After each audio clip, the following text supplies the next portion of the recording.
자, 안녕하세요. 반갑습니다. 주식한 여러 개의 이정열입니다. 삼표셀 오늘 리포트들이 대량으로 나왔습니다. 여기 쭉 보시면 여기 리포트들이 쭉 나왔어요. 이 리포트들을 오늘 한번 좀 살펴보도록 할게요. 근데 제가 어제 말씀드린 내용들이랑 별로 다른 내용들은 없습니다. 삼표셀 자, 일단 실적이 2020년도 260억 원 대비해 가지고 180억 원까지 좀 줄어들었다. 1, 2, 3분기 좀 줄어들었죠. 근데 일단 뭐 4분기까지 실적이 반등이 좀 살짝 나오다가 조기 납품으로 그래도 저것도 선방을 한 거라고 볼 수 있을 것 같아요. EPS가 187원에서 178원, 188원, 187원 이렇게 왔다 갔다 거리고 있었는데 106원, 106원까지 30%가 30% 가량 그 정도 뚝 떨어졌습니다. 단기 순이익이 142억에서 87억으로 뚝 떨어졌죠. 자, 그래서 EPS가 떨어졌다. 이제 이 106억 원을 당분간은 반영을 시켜야 되기 때문에 예상 PER이 얼마나 될지 37,700원 수준에서 106억 원 계산을 해보면은 355배가 됩니다. PER은 변하지가 않는 것 같아요. 주가가 떨어졌는데도 불구하고 참 안타까운 참 이상한 이걸 바로 질량 보존의 법칙이라고 하나요? PER이 죄송합니다. 자, 일단 리포트들을 살펴보죠. 이게 제가 또 웃을 수 있는 내용들이 주가가 좀 많이 빠졌긴 했지만 앞으로의 전망은 좀 긍정적이기 때문에 이런 부분들에서 우리가 주가가 이거 떨어졌던 것들을 활용을 이제 할 수 있다라는 현금 여력이 좀 있으신 분들 같은 경우에서는 뭐 활용을 좀 하실 수가 있겠죠. 자, 568억 원까지 그래도 영업이익이 매출액이란 영업이익은 대폭 한 3배 이상 증가되고 매출은 거의 2배 정도 증가가 될 것이다. 그러면 이제 EPS도 500원대로 증가가 됩니다. 부디 올해는 이런 실적들을 좀 반영을 해주길 좀 만들어주길 바라봅니다. 자, EPS가 500원이더라 그러면은 300배 정도 수준에 육박을 하다가 넘어서다가 74배 정도 수준으로 주가가 거품이 갑자기 훅 꺼지는 거죠. 변동성이 엄청날 것 같습니다. 변동폭 자체가 클 것 같아요. 자, 500억 원까지 증가된다. 지금까지 나오지 않았던 실적이에요. 부디 이 실적을 올해에 보여줬으면 좋겠다라는 생각이 듭니다. 자, 일단 리포트 살펴볼게요. 첫 번째, 메리츠증권입니다. 메리츠증권. 소음이 거치길 기다리는 시간. 참 그동안 좀 힘들었었죠. 소음이 좀 많았었죠. 2022년 상반기까지 매출액이 부진할 것으로 예상된다. 하반기부터는 본격적인 실적 성장을 기대가 된다. 좀 이게 수소법이 통과가 되지 않더라도 그 수주 가이던스가 240메가와트 정도 되기 때문에 수소법 개정안이 통과가 되기에 상반기에 통과가 되기에는 기대를 하기에는 좀 쉽진 않겠지만 그래도 한국조선해양이랑 여러 가지 신사업 추진이 원활한 점도 수주 가이던스가 240메가와트 정도라는 것도 긍정적이다. 앞으로 좋아질 거다. 이렇게 상반기까지는 좀 안 좋아지는 것들을 좀 유지를 할 수는 있겠지만, 이번 2021년도 하반기에 받았던 수주들이 본격적으로 실적으로 연관이 되면서 꾸준하게 실적이 증가되는 모습들을 보여준다고 한다면, 이제 계속 실적이 증가가 될 거다. 이렇게 보고 있는 내용들이라고 할 수가 있을 것 같고요. 아쉬운 외형의 성장 속도 아쉬웠죠. 아쉬웠습니다. 시장 점유율이 소폭 하락을 했다. 사실 뭐 인허가 문제들 때문에 인허가 문제만 아니었으면은 점유율이 하락을 했을까 그런 생각들이 좀 드는데 일단은 방향성은 명확하다. 이번 해에 240메가와트 정도 가이던스 좀 달성을 해준다라고 한다면 국내 시장 점유율도 다시 올라갈 거고 점진적으로 개선이 될 것이다. 자, 현재 실증 단계인 트라이젠이 상업화되면서 사업화되면서 신규 수주로 연결되어 점유율 반등 계기로 작용이 될 수 있을 것이다. 트라이젠 알죠? 전부 다 전기, 수소, 열 세 가지를 생산하면서 이 전기랑 수소랑 생산 비율을 효율적으로 조절할 수가 있습니다. 이 수소를 더 많이 사용하는 뭐 저장소라든가 충전소라든가 그런 경우에서는 수소 생산 비율을 늘리고 전기를 더 많이 사용되는 뭐 충전을 하는 그런 전기 충전소라든가 그런 쪽이라고 하면은 전기를 생산하는 수소를 좀 낮추고 전기를 좀 올리고 이런 식으로 효율적으로 할 수가 있어요. 뭐 LNG선을 개발 중인 SOFC 선박 보조 동력 장치를 실증할 계획이다. 이 실증하는 것도 연료 전지의 수주로 반영이 되는 거예요. 어, 연료 전지가 있어야 실증을 테스트를 해볼 거 아닙니까? 그러니까 연료 전지가 있을 것이다. 2021년 연간 수주가 131메가와트로 연간 목표의 92%, 조금 그래도 좀 낮아지긴 했는데 131메가와트를 받았다라는 것 자체, 그리고 240메가와트를 가이던스로 제시를 하고 있다라는 것들, 이런 것들은 일단은 긍정적이다라고 NH에서 리포트가 나왔습니다. 자, 그리고 하나금융에서 리포트가 나왔어요.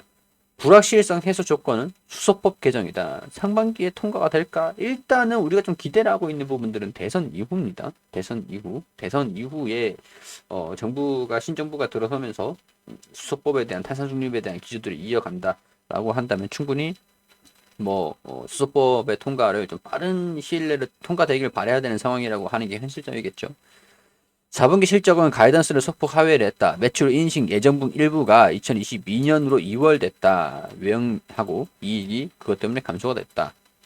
이거 매출 인식 예정분이 수주가 좀 늦어지면서 2월이 됐어요. 이거를 2022년도에는 좀 반영을 한다라고 하면은 실적이 다시 개선이 된다라고 보는 게 맞을 것 같습니다. 자, 수소법에 대한 이제 연료전지에 대한 단기 수요가 증가 가능성은 충분한 상황으로 판단되지만 장기 성장에 대한 확신은 법령이 통과 이후 제도가 구체화되면은 더욱더 강력해질 수 있을 전망이다. 그러니까 결국에는 장기적으로도 꾸준하게 고성장을 하기 위해서는 수소법 개정이 통과가 되는 것들이 필수적일 것이다 라고 하나금융투자에서 얘기를 하는 것들이고요. 대신증권에서도 나왔습니다. 2월 됐기 때문에 속도가 좀 늦어졌죠. 그렇지만은 잠재력은 여전하다. 동사는 국내 발전용 연료전지 시장과 가점 사업자 실적은 이미 흑자 기조로 실현되고 있고, 일단 적자가 안 났다는 것만 해도 어디에요? 일단 그걸로도 일단은 다행스럽다. 이렇게 설명을 드릴 수 있을 것 같고, 성장 지연, 2월 됐다. 이런 것들도 계속 얘기를 하는 것들이고, 이렇게 간단하게 다양한 성장 모멘텀이 지속적으로 부각은 될 것이다. 이렇게 나와주고 있습니다. 과점 사업자, 점유율이 높은 사업자라는 거. 그거를 좀 부각을 시켰네요. 자, 그리고 유진투자증권에서도 나왔습니다. 리포트가. 자, 미국은 지난 연말 통과된 80억 달러의 수소 허브 건설 프로젝트가 올해부터 시작이 된다. 유진이 또 한 건 했어요. 미국은 지난 연말 통과된 80억 달러 수소 허브 건설 프로젝트가 올해부터 시작이 된다라고 하고, 중국은 시노백, 론지 등 대형 업체들의 1기가와트 이상의 수소 생산 설비를 신설을 한다. 여기 쪽으로 기대를 좀 해볼 수 있을 것 같아요. 왜냐면은 80억 달러의 수소 허브 건설, 이거는 두산 퓨어셀 아메리카가 해당이 되겠죠. 두산 퓨어셀은 아마 중국 쪽이 될 수 있지 않을까. 1기가와트 이상의 수소 생산 설비를 신설한다. 대한민국만 반대의 길은 못 갈 거야.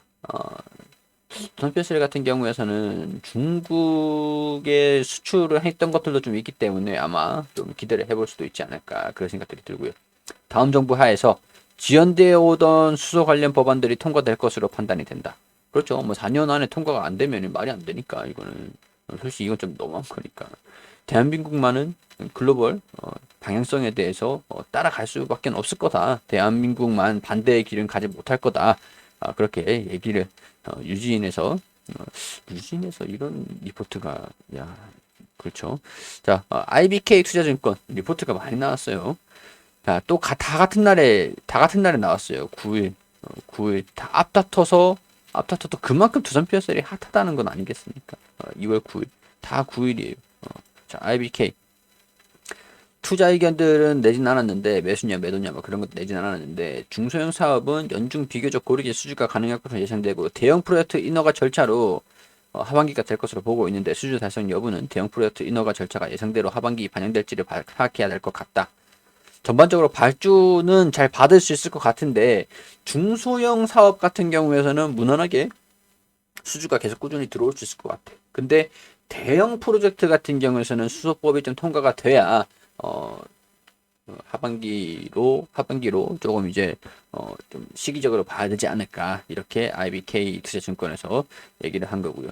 자, 이거는 두산 퓨어셀에서 얘기를 한 이번 올해 240메가와트 정도 이 수주에 추정하는 추정치입니다. 전망이에요, 전망. 전망은 예상이에요, 예상. 자, 여기 오늘 특징주 두산 퓨어셀. 올해 수주 확대 기대감의 상승. 일단은 2021년 목표 142메가와트 중 131메가와트를 달성을 했죠. 수주 달성률이 92%입니다. 좀 아쉽긴 하지만 그래도 뭐 전망치의 90%만 달성을 해도 뭐 잘했다라고 할 수 있는 것이니까. 수주 시점이 연말에 집중이 되면서 매출 반영이 이연되었기 때문에 뭐 나쁘진 않았는데 매출 반영이 좀 이연돼 가지고 연말에 집중되면서 이거는 조금 아쉬웠다. 나쁘진 않았다. 전반적으로 뭐 이거는 반영이 안 된다라고 하는 게 수주를 못 받았다라고 하는 게 아니에요. 수주를 받았는데 연말에 집중되면서 매출 반영이 좀 밀렸다라고 하는 거죠. 밀린 게 반영이 안 된다라고 하는 건 아니잖아요. 다만 2022년 사업계획 매출액과 영업이익이 7천억 원 그리고 432억 원 높은 가이던스를 제시를 했다. 야, 지금 이제 보니까 180억 원, 영업이익 4천억, 180억 원 정도 되는데 7천억 원, 432억 원, 180억에서 432억 원. 야, 뭐 높은 가이던스 제시를 한 겁니다. 자, 여기 뭐 이연되었던 중소규모 수주 재개가 전망이 되고 2021년에 이연되었던 수주 재개가 예상이 되고 가스 직도입과 개별 요금제 활용으로 발전용 연료전지 경제성 향상되면서 대형 프로젝트 발굴이 가능할 것으로. 근데 이제 대형 프로젝트는 하반기부터 들어와주지 않을까라고 보고 있다고 하죠. 트라이젠 모델 수주, 중국의 수출 확대. 중국 같은 경우에서는 1기가와트라고 했습니다. 여기 어디 있나요? 여기 중국은 시노백, 론지 등 대형 업체들이 1기가와트 이상의 수소 생산 설비를 신설을 한다. 이게 하반기에 좀 진행이 될까? 좀 봐야 될 것 같네요. 중국 수출 확대를 기대하고 있기 때문이다. 아무래도 미국 같은 경우에서는 두산 퓨어셀 아메리카가 있기 때문에 우리 두산 퓨어셀 같은 경우에서는 중국 쪽으로 봐야 될 것 같아요.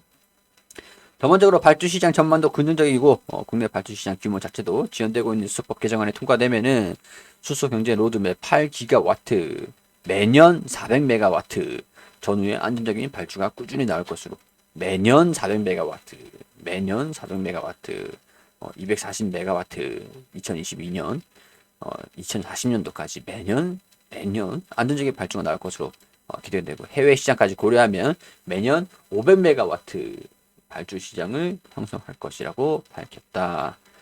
자, 매출 지연 등에 의해서 주가가 좀 떨어졌고, 뭐 이런 것들 좀 반영을 했고, 뭐 여러 가지 좀 우려감들 정말 힘든 시간들이 있었습니다.